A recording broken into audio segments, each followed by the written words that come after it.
राहुल, आखिरकार तुम आज मिल ही गए गन्ना चूसते हुए। मैं कम से कम 1 महीने से परेशान हूँ। मेरी गन्ने की ईख में से लगातार गन्ने कम होते जा रहे थे। समझी में नहीं आ रहा था आखिरकार गन्ने कौन तोड़ कर ले जाता है और चूसता है। लेकिन आखिरकार मैंने तुम्हें आज गन्ने को चूसते हुए देख ही लिया। तुम ही गन्ना तोड़ कर लाए हो मेरी ईख में से। देखो मोदी जी, एक बात साफ साफ बता दूं आपको मैं, ये जो मेरे हाथ में गन्ना है ये मैं बराबर वाले गाँव से मनोहर लाल खट्टर जी की ईख से तोड़ कर लाया हूँ। उसी को लाकर यहाँ पर बैठ कर आराम से चूस रहा हूँ। आप इसे अपनी ईख का गन्ना मत समझो।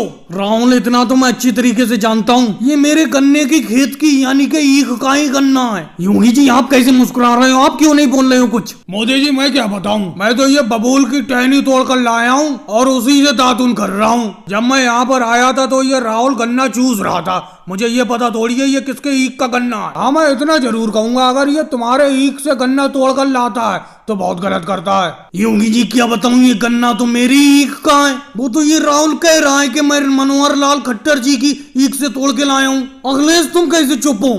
ये बताओ मोदी जी, जब कोई पक्का सबूत नहीं है कि ये आपकी ईख का ही गन्ना है तो इसमें मैं क्या प्रतिक्रिया दे सकता हूँ? मैं तो चुपचाप लालू जी के ये जो खेत में वाटर पंप के पानी के लिए ये जो चारों तरफ से दीवार बनी हुई है इसी पे बैठा हुआ हूँ। मोदी जी, बेफालतू में आप मेरे ऊपर इल्जाम लगा रहे हो। मैं आपको बता चुका हूँ कि मैं ये बराबर वाले गाँव से मनोहर लाल खट्टर जी के ईख से तोड़ कर लाया हूँ और उनसे पूछ कर लाया हूँ। लेकिन आप मेरी बात का विश्वास नहीं कर रहे हैं। आप अपनी ईख का गन्ना समझ रहे हैं, ये आपकी ईख से गन्ना कोई और तोड़ कर ले जाता है। मोदी जी, राहुल बिल्कुल सही कह रहा है। तुम्हारी गन्ने की ईख में से मैंने कई बार बराबर वाले गांव के लोगों को चुपके से गन्ना तोड़कर ले जाते देखा है। तो नानू जी, आज तक आपने बताया क्यों नहीं? ऐसा है, गन्ना लेने के लिए मना नहीं है। कम से कम कोई भी गन्ना ले तो मुझसे पूछ के ले। कम से कम मुझे पता तो चले कि मेरी ईख से जो गन्ना ले रहा है मैं खुद दे रहा हूँ। और ऐसे कोई चुपके से तोड़ के ले जाता है और गन्ने को चूसता है तो बड़ा दुख होता है। और भाई लोगों को वीडियो को लाइक करो, चैनल को सब्सक्राइब करो।